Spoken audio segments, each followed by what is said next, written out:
So, coming up this Saturday on the undercard of Usyk Verhoeven in the Pyramids, we have a juicy heavyweight matchup with Richard Torres Jr. against Frank Sanchez. Now, I know Torres Jr. looks like an 80s porn star, and Sanchez looks about 63. Well, he is actually 33 according to BoxRec.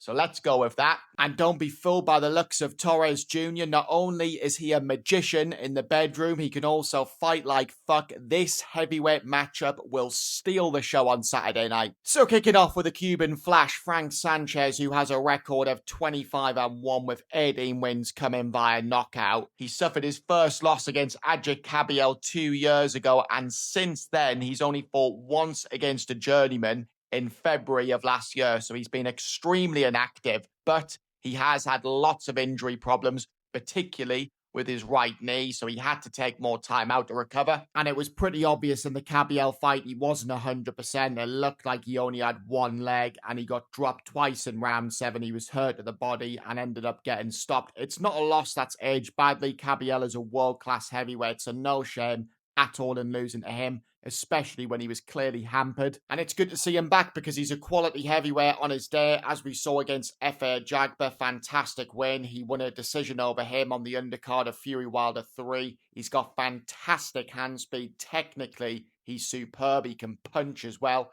And I think he's actually got a good chin. And there's a reason why nobody wanted to fight him. Moses Atauma turned down the opportunity to fight him in an eliminator, as did Daniel Dubois. So he's very hard to beat. You have to be on the top of your game to defeat him. And I think in this fight, if Sanchez starts fast and if he pushes back Torres Jr. and hurts him, he could get the win here. I think it's when it goes into the second half of the fight, with his age, with his record of injuries, he could come unstuck. But I give him a really good chance of winning this.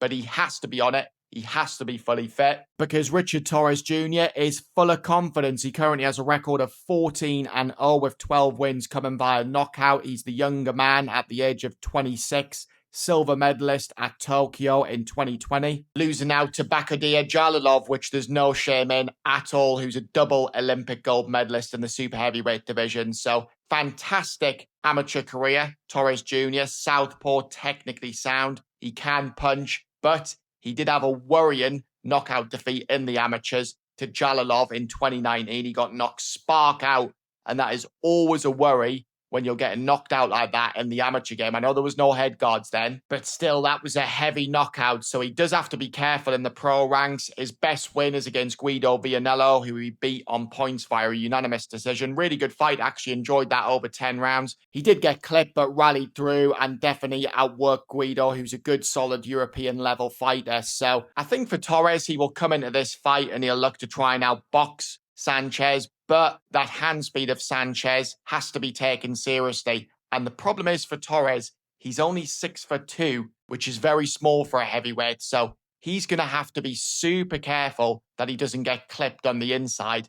And the fight on the back foot and try and outbox Sanchez, who's a fantastic, slick Cuban boxer, when he's on point, it's going to be so hard for Torres Jr. But he'll be looking at that Kabiel performance and he'll be thinking if he targets the body as well, he can slow Sanchez down and take him into the championship rounds and try and force a stoppage. But for me, I think Sanchez is going to do this. I think he's going to pull off a massive upset, and I just can't get that Jalilov knockout out of my head. And I know that was a long time ago, but my God, if Sanchez catches Torres clean in the early rounds, he can 100% stop him. So for me, I think Sanchez stops Torres Jr. in 6 rounds. But yeah, good luck to both men. May the best man win as always. And it is just mad when you look at the rankings of the American heavyweights. You've got Torres Jr.'s ranked number 1, Jarrell Miller number 2, a shot to bits Deontay Wilder number 3, and after that, the fighters aren't even worth mentioning. So for American heavyweight boxing, they really are putting all their eggs in the Richard Torres Jr. bag, but I just don't look at him and see a heavyweight world champion. But I never looked at Deontay Wilder and thought he would go on and do what he's done, and I know he's been exposed massively later on,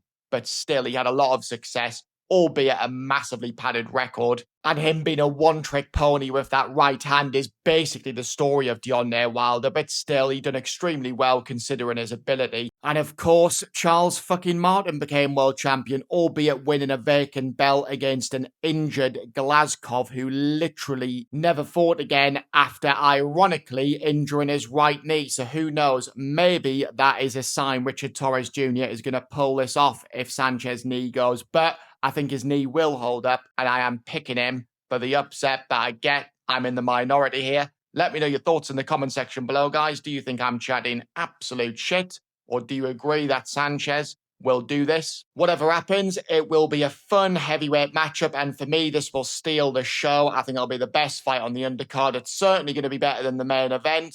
I hope you all have a fantastic week, everybody. Enjoy the boxing on the weekend, and I will see you all on the next one.